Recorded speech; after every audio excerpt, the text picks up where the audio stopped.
le projet sur le déploiement de cette méthodologie. Très bien, merci Emmanuel.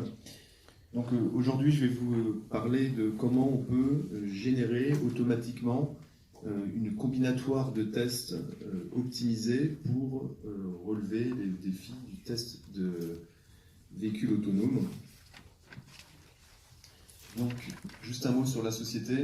Donc, All4Tech, on existe depuis 20 ans et on a 3 logiciels principaux qui sont Matelot, donc Model Based Testing, test dirigé par les modèles en français, mais aussi Safety Architect, un outil de Model Based Safety Analysis pour faire de la sûreté de fonctionnement avec un modèle. Et enfin, un troisième outil qui est Cyber Architect, basé aussi sur un modèle et qui permet de faire de la cybersécurité.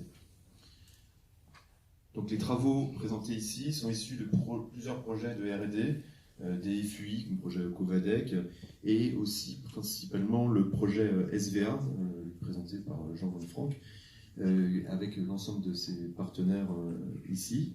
Et par ailleurs, cette méthodologie est déployée chez Renault-Nissan pour générer donc, une variabilité pour tester les véhicules autonomes.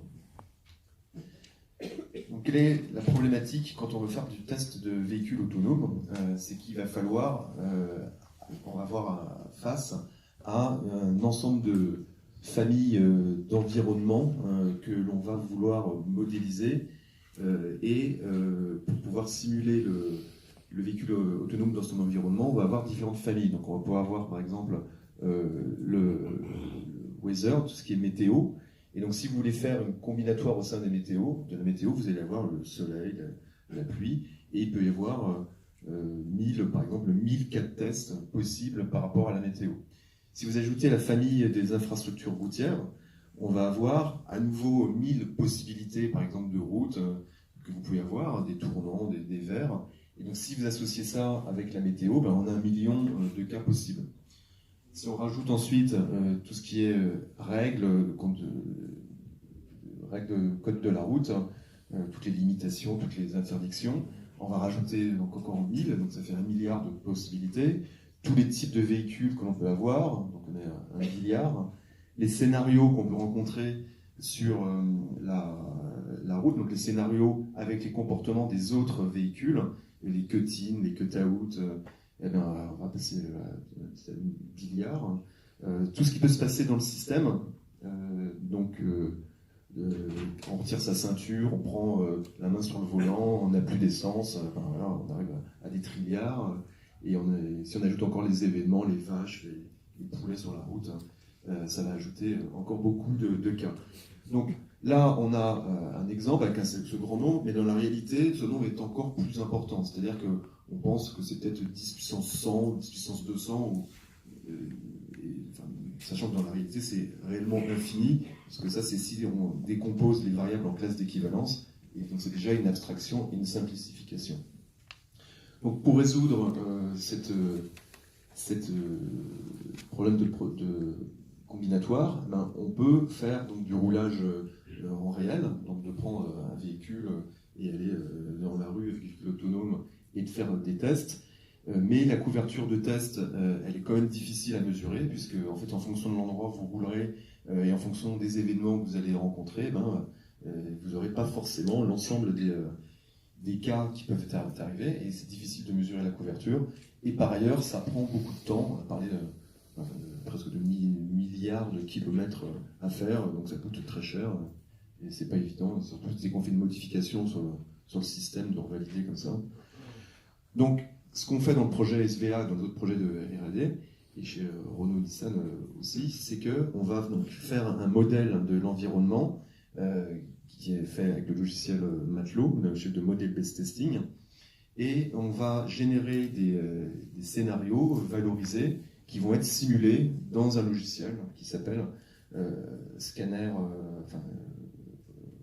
de la société AV Simulation, de façon, on peut vous retrouver la même vidéo que vous avez vue juste avant, de générer des cas. Alors, comment ça fonctionne? Donc, avec Matelot, en modèle based testing, on peut partir des exigences du système, donc on peut avoir des exigences qui peuvent être structurées ou en Word, et on va essayer ensuite de réfléchir sur comment on peut couvrir ces exigences en agissant sur l'environnement. Donc on va se poser des questions sur quels sont les états du système qu'on veut tester et quelles sont les stimulations que je peux faire dans l'environnement pour agir sur les capteurs de façon à faire comporter le système dans l'endroit où je veux le faire aller. Et on va définir un modèle composé d'états transition, donc je reviendrai sur le modèle, sur ce qu'on met dans ce modèle-là, qui va représenter à la fois les stimulations possibles de l'environnement, mais aussi le comportement des autres véhicules et du résultat attendu du système autonome. Ensuite, on va pouvoir utiliser une base de données de terrain existante et on va pouvoir, en appuyant sur un bouton, générer automatiquement des cas de tests qui permettront d'être exécutés. Alors, donc, soit en générant des scripts, on a parlé donc, du RAW-XML, de l'OpenRAW, de OpenScenario ou tout type de scripts, et qui sont ensuite exécutés par un robot de test, ou bien une autre solution qui est assez récente, c'est de générer les tests et les exécuter pendant la génération. C'est ce qu'on appelle le model-based testing online. Donc ici on génère des scripts et ces scripts sont exécutés par le robot, et ensuite le véhicule autonome, tous ces capteurs sont mis devant sont bouchonnés et font croire au véhicule autonome qu'il est dans l'environnement réel. Donc on peut agir aussi donc, en appuyant sur une sorte de bouton, un réglage que l'on peut faire qui va permettre de gérer la couverture de test. Donc on peut agir en fonction du temps qu'on a de simulation sur une couverture des classes d'équivalence, une couverture des transitions du modèle ou des combinatoires. Et donc il y a des algorithmes dans Maqlo qui vont permettre de faire la meilleure couverture de tests par rapport à des risques ou des usages par rapport au nombre de cas de tests que l'on veut générer. Donc en limitant le cas de test avec la meilleure couverture. Et donc on peut régénérer autant de cas de tests que l'on veut, et ces cas de tests, on peut soit les exécuter online, soit les transformer en script. Ensuite, comment on fait le modèle? Alors en fait, on définit, c'est une démarche que l'on a mis en place sur les projets dont je vous ai parlé, donc on a décomposé l'environnement en plusieurs familles, que l'on peut appeler parfois des clics mathématiques. Donc on peut avoir la météo, les infrastructures routières, tout type de famille. Et dans chaque famille, on va faire un modèle Maqlo, un sous-modèle, qui va être décomposé sous forme de classes d'équivalence. Donc en fait, les classes d'équivalence, c'est on va évaluer tous les paramètres de l'environnement et on va décomposer chaque paramètre en plage de valeurs pour lequel on considère que la plage, n'importe quelle valeur dans la plage a agit le même comportement sur le système. Et ces familles, on va les regrouper donc dans des sous-modèles, et chaque sous-modèle peut utiliser des données qu'on a tirées préalablement. Donc par exemple, si on tire une infrastructure avec qu'une seule voie, eh bien on ne pourra pas faire par exemple de tests avec des cuttings ou cut-out qui demandent deux voies. Pareil, tout à l'heure, si on va avoir 32 degrés par exemple à l'extérieur, eh bien on ne fera pas neiger. On peut lier les paramètres entre eux. De façon à pouvoir ensuite, quand Maqlo va générer l'ensemble de ces cas de tests, passer à chaque fois dans un modèle, dans une famille, dans une branche, tirer une combinatoire et ensuite aller sur la famille d'après, mais de lier les familles pour rendre cohérent et ne générer que des cas qui sont possibles. Alors quand on fait ça, c'est appelé parfois aussi une méthode Monte-Carlo. On va avoir le souci qu'on peut avoir au bout d'un moment un certain nombre de doublons et la convergence vers ce qu'on appelle la distribution stationnaire va être de plus en plus lente à atteindre, puisqu'en fait on va pouvoir, même si on met des statistiques et des probabilités au niveau des modèles, on va passer plus souvent dans les mêmes cas. Donc je vous expliquerai après comment on optimise ce problème-là. Voilà. Donc ça, c'est l'intérieur d'un modèle, par exemple, qui va représenter les infrastructures routières, où on voit les classes d'équivalence qui sont liées entre elles.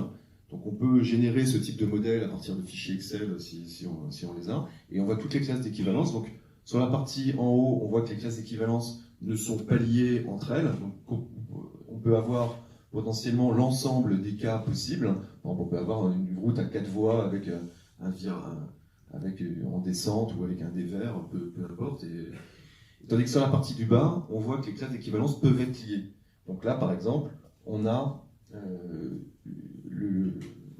l'information on va limiter les vitesses limites des véhicules si uniquement il y a des virages qui ont un gros rayon de courbure.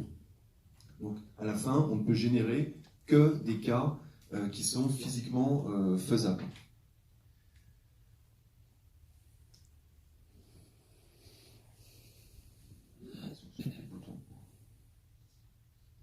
Ensuite, dans d'autres modèles, on va représenter les différents scénarios et comportements des autres véhicules. C'est ce qui nous intéresse le plus. Donc on va identifier des cas, on a identifié entre 50 et 100 cas à risque. Par exemple, on va faire un zip-in, c'est quand un véhicule rentre sur une voie, un zip-out, le véhicule en haut, là, il va sortir de la voie. On peut faire un cut-in, un autre véhicule vient s'insérer devant nous, un cut-out, le véhicule devant nous sort du tracking du radar. On peut ajouter des événements comme un piéton ou un objet qui peut tomber sur la route. Et l'objectif, c'est de faire après, pour chaque scénario, un modèle possible qui pourra être aussi choisi aléatoirement en fonction de ce qui se passe dans la scène. Et on va appeler donc ce modèle, bon, si on n'a que 2 ou 3 voies ou plus, on pourra appeler les modèles de cut-in, cut-out, mais si on n'a qu'une seule voie, tirée préalablement, on pourra faire que des tests type ACC. Ensuite, ça, c'est à l'intérieur d'un scénario, donc ça, c'est l'exemple d'un cut-in. Donc Matelot va pouvoir gérer certaines variables de la simulation. Donc par exemple, là, pour un cut-in, on a le véhicule rouge qui va se mettre devant le véhicule vert, les véhicules égaux. Et donc on va gérer par exemple les interdistances, on va séparer par exemple l'objectif de chaque test de dire le véhicule rouge va arriver dans la zone de collision ou juste devant ou dans une zone sécurisée. Et Matelot va tirer certaines valeurs aléatoirement dans des classes d'équivalence, donc on voit C0, différentes possibilités de classes, et d'autres valeurs vont être calculées à partir des valeurs précédemment tirées, de façon à ce que le cut-in, ce qu'on veut, arrive systématiquement. Donc on arrive comme à faire du déterminisme, c'est-à-dire que en prenant des valeurs aléatoires, on va jouer en fonction de l'interdistance et de la vitesse, où se positionne le véhicule rouge avant ou après, on va faire en sorte que le cut-in arrive systématiquement. Et que les valeurs limites des minimum et maximum de ces variables peuvent être aussi calculées en fonction de ce qu'on a tiré avant. Par exemple, si on a fait de la neige, eh bien, l'accélération maximum latérale, elle sera plus faible que si c'est sur du sec. De façon à ce qu'on puisse générer des combinatoires qui soient assez proches de ce qu'on peut retrouver en vrai dans la physique. Ensuite, comment optimiser les combinatoires? Donc, on a vu tout à l'heure que cette méthode, elle fonctionne, mais le souci, c'est qu'on va avoir des doublons, et on ne va pas forcément mettre l'accent là où on a le plus de risques. On peut mettre des probabilités, comme on a vu sur les classes d'équivalence, c'est-à-dire qu'il y aura plus souvent des lignes droites que sur des lignes blanches, mais au niveau de la distribution de la combinatoire, eh bien, avec la méthode que j'ai présentée juste avant, on ne peut pas mettre plus l'accent sur une famille plutôt qu'une autre. Donc là, on utilise une méthode qui est issue d'un projet aussi de R&D qu'on a fait avec des constructeurs ici, PSA, Renault, le projet Covadec. On utilise la méthode d'échantillonnage de Gibbs qui va permettre de donner un poids au niveau des familles. On appelle des clics en mathématiques. Donc là, par exemple, on a une sorte de roue qui tourne, Et en fait, on a sur ces trous des secteurs. Par exemple, là, l'événement, il est moins important que le scénario. Ça veut dire que la représentativité de la combinatoire de l'événement, on peut, pour chaque famille, mettre un coefficient qui va donner plus d'importance au niveau de la combinatoire. Et donc, ici, donc je redonne un autre coup de roue, comment ça fonctionne? En mettant par exemple, il va choisir route et il va juste changer au niveau de la combinatoire la route. Et donc il va garder les anciennes combinatoires qu'il avait tirées préalablement. Et donc si on retourne, donc il y aura plus de chances d'aller là où il y a plus les plus grands secteurs, par exemple le scénario, donc il va juste changer le scénario. Et il gardera encore les anciennes combinatoires des autres familles qu'il avait tirées préalablement, et ainsi de suite. Donc si j'en fais encore une dernière fois, là, ça fait encore scénario, il ne change que scénario. Et donc l'intérêt de cette méthode, c'est que ça va permettre de faire plus de combinatoires là où vous avez plus de besoins. Et donc, du coup, de pouvoir mettre l'accent sur ce qui vous intéresse le plus.